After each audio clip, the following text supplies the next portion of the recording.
In this video, we're going to talk about setting up the foundations for designing territories. We're going to start with mapping out your ideal customer profile, identifying your TAM, and then coming up with ways to value your TAM so you can set up fair territories for your team.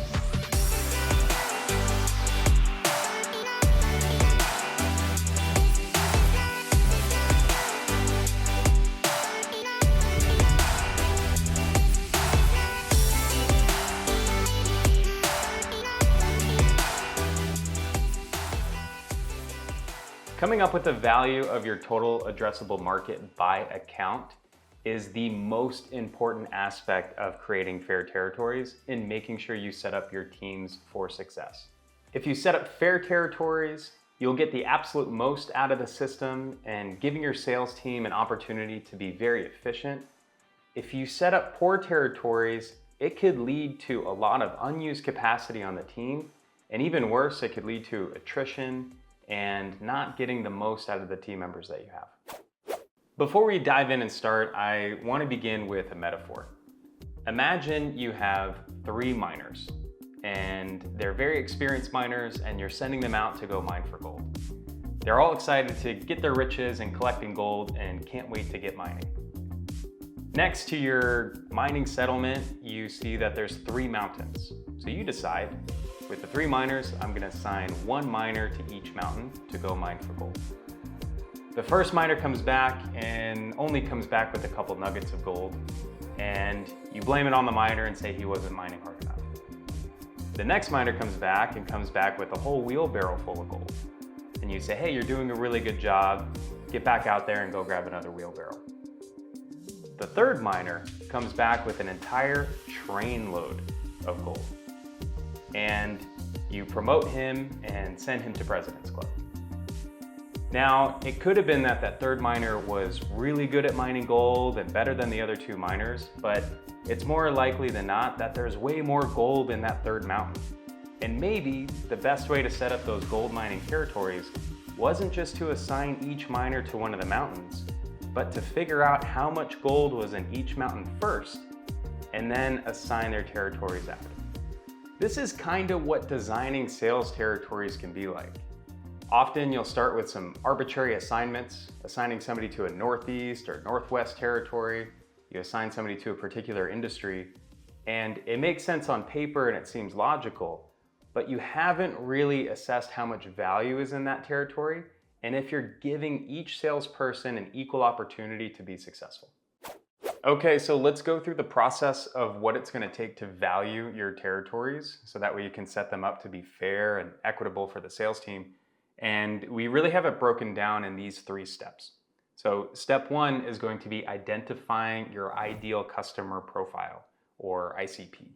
So this is the most important part, and making sure you understand who you're selling to, why there's a problem, and who has the highest propensity to buy. There will be people who could buy your product, and then there will be people who will do whatever it takes to buy your product. So understanding the difference and then tiering those customers is going to be really important, and we'll walk through that process in a little bit. After that, you're going to want to identify data sources to go find all of those companies and all of those people, so that way you can map out how many they are, where they are, and how much value it could be to your business. Third, and the most nuanced, difficult, and part that's going to take a little bit of judgment is creating a valuation methodology for the accounts. We'll walk through a couple frameworks that you can use, but ultimately it's going to be very unique to your business. So use these frameworks as inspiration, but you'll have to come up with your own to get it just right for you. When you're trying to identify your ideal customer profile, here's a couple questions that should help. First, where geographically are they located, or where are you strategically advantaged to do business in? So understanding what countries, maybe what parts of the world that you might be doing business in is going to be really important to refine your ICP. Now, you could do business probably in a lot of places. However, where are you most advantageous doing business in? So understanding that geographical breakdown will be really important. Next, and I think this is one of the most important aspects of identifying your ICP, is the firmographic profile of your ideal customer. So what type of business are they? What type of industry are they in? What size of business are they? What type of regions are they doing business in? Understanding that firmographic profile will be really important in identifying who can get the most value out of your product or service. This one might not be applicable to everyone, but it often comes up, especially for technology companies, is what is the technographic profile? What type of technologies are they using? What platforms are they on? Are they using a platform that your solution is an add-on to? Or are they using tools that mean they do certain jobs that would be advantageous for your product or service? Understanding what tools they use will really help you understand if it's a good fit for you. Next is going to be understanding what problem they're experiencing. So making sure that they really feel the pain that you have a unique solution for. Now, you may have the right firmographic, geographic, technographic profile perfectly mapped out, but if they're not really feeling the pain of the problem, that propensity to buy is likely to be relatively low. So understanding who might be in a scenario or unique situation where they're feeling the pain. One example I may give is a lot of solutions are designed for a scaling company. So we'll talk about Lean Scale's ICP as an example.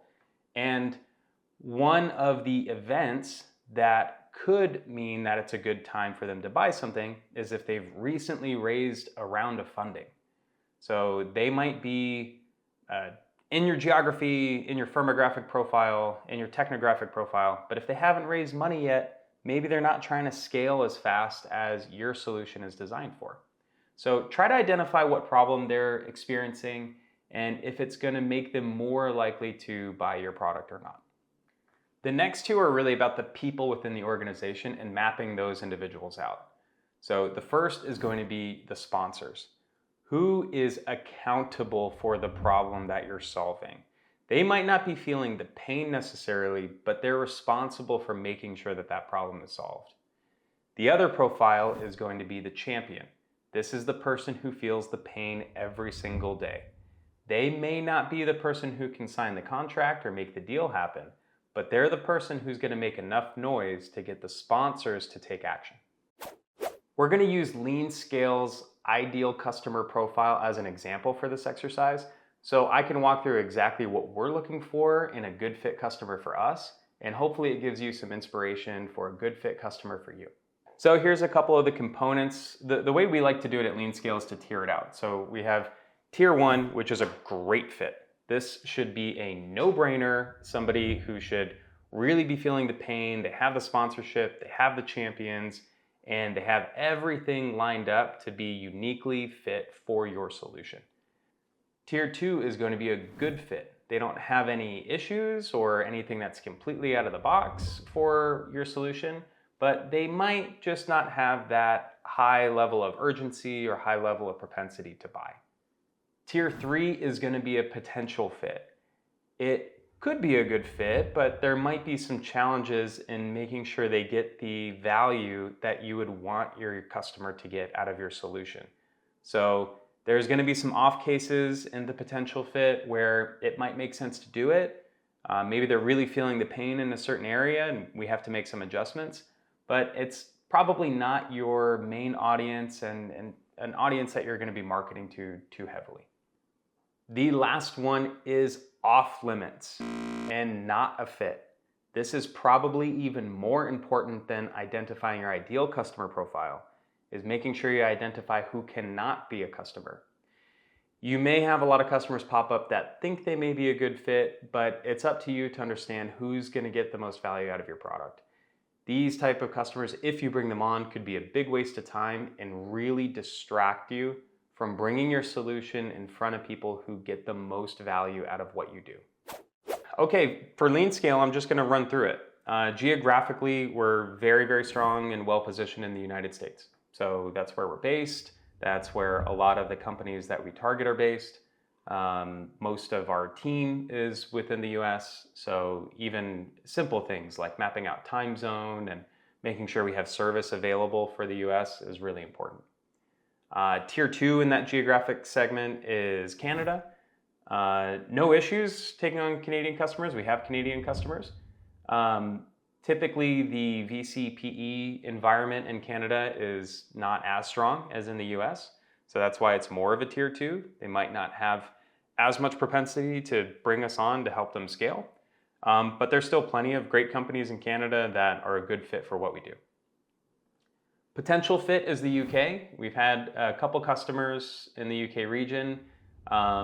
It's not a good profile. It just means that we have to have a couple challenges mapping time zones, and they have to be okay accommodating when we're available during business hours.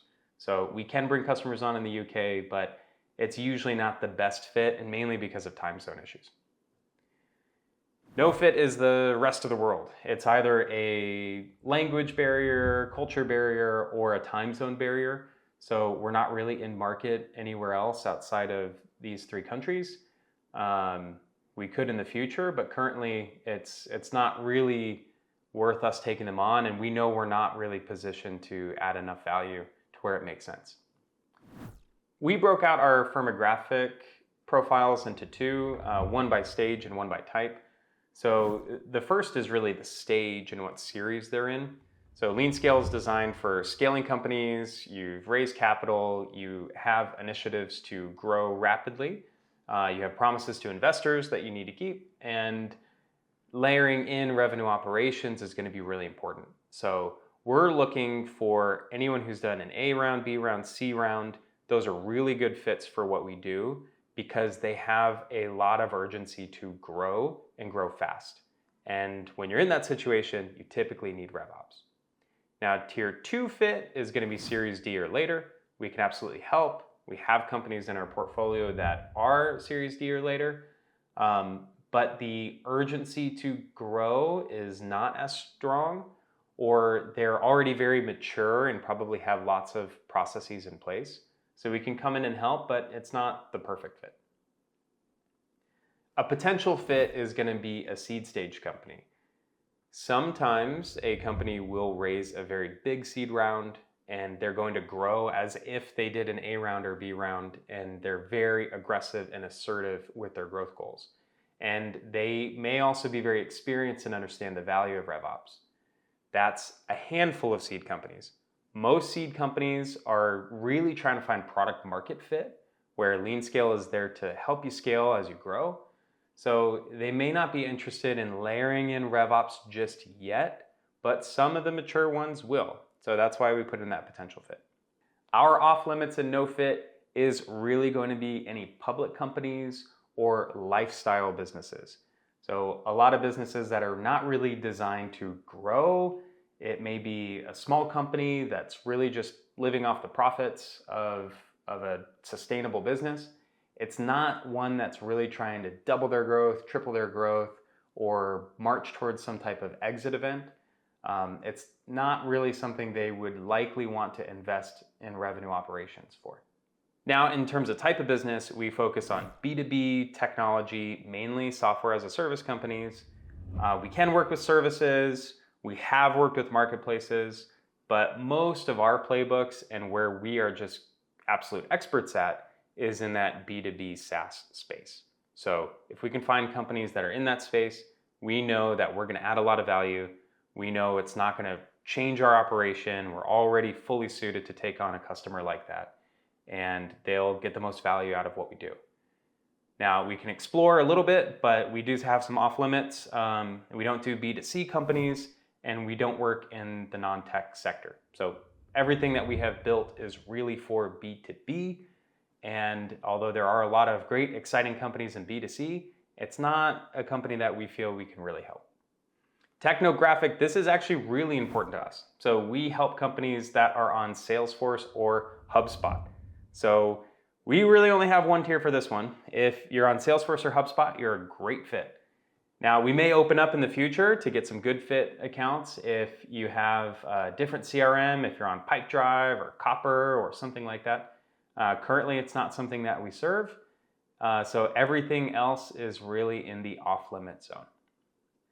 The problem that we solve is really for full stack RevOps. So a tier 2 would be if you have it broken out, you need some sales ops or marketing ops help. Tier 3 potential fit is if you're really just looking for a systems admin. That's something that we can do, we have done, but we know people get the most value out of Lean Scale when they're looking for full stack holistic RevOps. And the off limits for us is one-off projects. So we don't take them on, it's not how we're designed, it's not really how we work.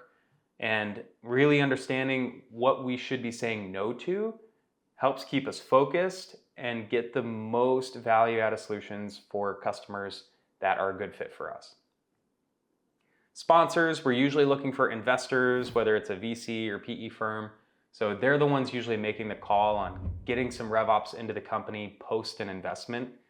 Outside of that, the next fit would be if the CEO, CFO, or CRO is sponsoring us coming in. That's a good sponsor for us to come in for. Potential is if it's a head of RevOps. And then if we don't have somebody sponsoring this at the head of RevOps or above level, it's really hard for us to get into one of these accounts. So we're looking for sponsors that are at that executive level. Now with the champions, the people who are usually feeling the pain are the CEO, CFO, and CRO. They have to get reporting up to their board, they have to make decisions, and they need data to make decisions. And when they don't have access to that data, and they know their operations are not really working as well as they should be, they are the ones feeling the pain and feeling the pressure. So typically we look for that level to be the champion. Next would be go-to-market leadership, might be a VP of sales, VP of marketing, and then a VP of RevOps would be another champion too. So those are the levels of champions that we really need in order for it to be a good fit for us. If it's an individual contributor only, it's usually tough to get the understanding and the full value of what Lean Scale is going to bring to the table. So we share this just as an example. This is our ICP. This is how we've mapped it out. Yours will not look the same. You may have different considerations that you need to make, but I think following this framework, you'll get a really good understanding of who your best fit accounts are, the ones that are going to be very easy to sell to, and then who you probably shouldn't waste your time on. And mapping this out is going to be tremendously helpful when we get to the next step of mapping out your total addressable market and valuing those accounts. So once you've mapped out your ideal customer profile, next you're going to want to know how many companies fit that ICP. So you can go to a couple data sources, you can go to places like ZoomInfo, Clearbit, Seamless, download the Fortune 1000 companies if you're targeting enterprise accounts, or maybe you're looking for companies that raised money and you use something like PitchBook. Whatever your source is, take a look at your ICP first and then go figure out what those companies are and then go start downloading a database of those accounts. Once you have your database of accounts, this is going to be the fun part. We're going to figure out what each one of those accounts is worth to your business. Once we figure out how much they're worth, we're going to group them into territories and make sure that you have a fair and equitable territory for each one of your reps. So let's talk about a couple ways you can value a potential account. There's not going to be a one-size-fits-all, and one of these ways might not be the exact way that you do it. So I would use these as inspiration for how you might value your accounts. The first one, I like to look at some firmographic data and just see if we can understand if there's a relationship between how much a company would spend with us and how much revenue they make or what their employee headcount is. This is a pretty good way to do it if you have some license-based products or if you have some usage-based products or something that is pegged to either revenue or employee headcount. So you can come up with a revenue coefficient to say, for every dollar of revenue a company makes over here, they're likely to spend X amount over here with us. You could do the same thing with employee size. So let's say you have an HR system. Well, an HR system typically is priced per employee. So if you know how many employees a company has, you can multiply it by your seat price and you'll know exactly how much that company is potentially worth to you. Not every company will be able to use an employee headcount or a revenue coefficient. And these are usually the easiest ones to find, so if you can, that's great. But if not, we can get a little bit more creative. So another one might be specific to your product. So if you know your product is, let's say, a cybersecurity product, you may have more of a relationship with the amount of web traffic that that company does versus another company. So it might not matter how much revenue they do, it might not matter how many employees they have. Maybe it matters what their online presence is. So there are data sources where you can go find that. For us at LeanScale, what's really important is, did somebody raise money? And if they've raised money, what did they raise at? So if they've done an A round, B round, or C round, we can relate that to the type of engagement we would have with them because we know the type of RevOps they need at each stage. So going and finding what round they've raised, how much they've raised, can help us value how much an account might be worth to us. You might not be able to find a product-related coefficient that easily, but if you can, it's one of the best ways to value an account. The other one that I really like, it's not as thorough, but it can be very directional, is matching like accounts. So group your current customer base, understand their firmographic, geographic, industry profiles, and map those to your database of potential accounts. That should give you a rough idea of how much a potential account could be worth. Now, usually you're going to be undervaluing these accounts because you may not be fully penetrated in all the accounts, but that's another way if you can't find any other coefficient. And last, you may want to try a couple different methodologies and then triangulate what they're all telling you. Maybe you take an average of the methods, you take a median of the methods, but use a couple different methods and then see if you can combine them to get a little bit more accurate and closer to how much that account could be worth to you. So let's go into Excel and see what this looks like in real time when you're building out these TAMs and territories. So I want to give you an example of what it would look like if you downloaded all this data from ZoomInfo, you downloaded all this data from Seamless, and now you have everything here and you're trying to figure out how much these territories could be worth. So I'm just going to go over the data that we have here. We have headcount, stage, so what funding round have they gone through, their annual revenue, last fundraise, country, time zone, and then I have a couple of account valuation methodologies that I've already run. So I have one that's an employee headcount coefficient, I have a revenue coefficient, and then I have compared to like accounts. So what does this potential prospect look like in our current customer base, and how much would we value that account? Now this is all fake data and I'm not building this for RICP necessarily, but I just want to go through the motions so you can get an understanding of how you would start looking at the data. So we can just take a look at this first row. So this methodology brought back $68,000, this is $90,000, and this is $80,000. So we're all kind of in the same realm, but getting a couple different values depending on the methodology. And now I want to go see how these are grouped into potential territories. So I'm going to go over to the TAM overview here. So the first one, let's assume this is the most important. I grouped it by country. So we have Canada, UK, and United States. So I can see that we have $379 million of total addressable market in the US. And we have 46 million in the UK, and we have 88 million in Canada. So I can start to see which countries have more total addressable market than others. Now this one might be easy because we know which economies are bigger. It's usually going to land this way. But this will start to give you an idea that, okay, we're going to probably need more people in the US, a few more people in Canada, and the least amount of people in the UK, because that's how big the territories are. Now let's think about how we want to carve out the territory next. So one might be time zone. So maybe we want to align our reps with people in the same time zone, so you can optimize for meetings and make sure they have availability, and maybe optimize for travel as well. So I'm going to group these by time zone. And let's just peek into the US portion here. We have 186 million TAM in the Pacific time zone, 181 million of TAM in the Eastern time zone, and only 11 million in the Central.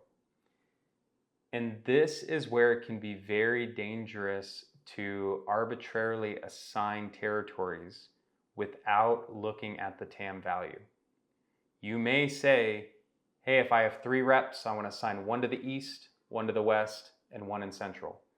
However, that rep that you just assigned to the Central has a significantly smaller TAM than the ones on Pacific and Eastern. So something you might want to do is put more people on Pacific and Eastern, and then maybe group Central into one of those territories. Now let's say that's too much TAM for the reps that you have in place right now. So let's break this down a little bit more by stage. Because maybe depending on the stage, we have a different selling motion, you need a different person in seat. So let's zoom in on the United States again. Let's look at that Eastern territory that we started to carve out. 2 million focused on Series A, 12 million focused on Series B, 127 million in TAM focused on Series C. So that's clearly where the biggest opportunity is.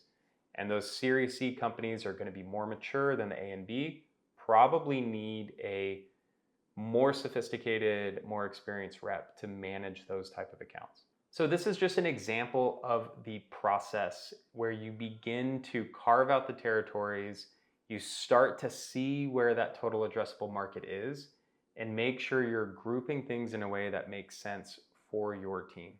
Now that we've gone through the process of valuing our total addressable market, let's wrap this up by looking at a few ways you can carve out territories. So these aren't the only ways that you can carve out territories, but I do want to leave you with some examples. So the first, and here at LeanScale, we think this is probably one of the most important, is carving things out by your firmographic segment.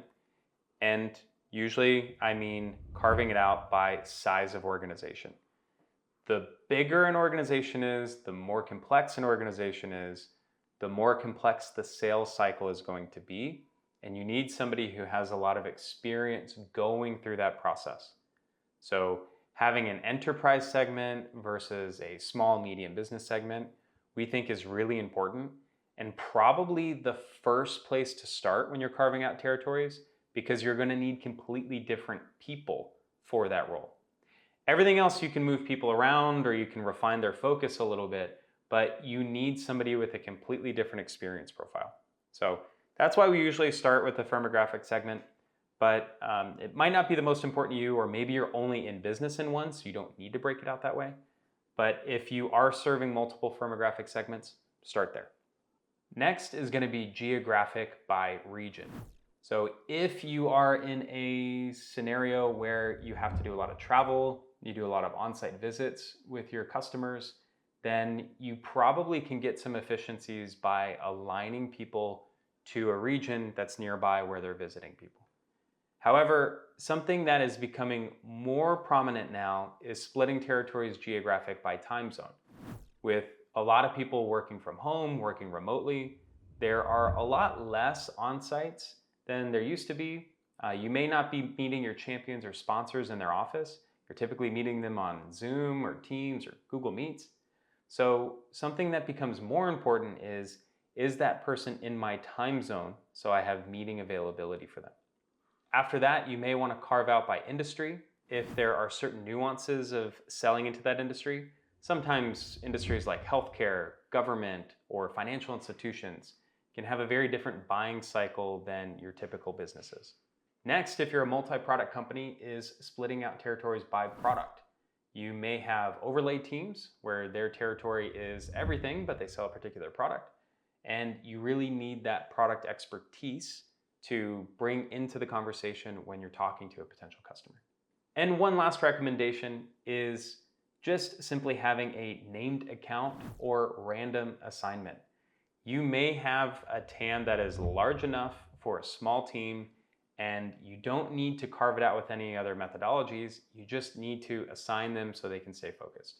So we've seen some ways that may sound silly, but even dividing them by the letter of the company or just randomly sequencing who you assign them to and why you assign them to them or naming strategic accounts. So it may not fit into a perfect bucket, but if you can get those accounts named and assigned to a particular rep, it can really go a long way. Now that you have access to these frameworks, you can go begin building fair, equitable territories that give your entire team the best chance of success. I really hope this video was helpful, and if you want to see more content like this, please like this video, click subscribe, and that way you have access to all of our future videos.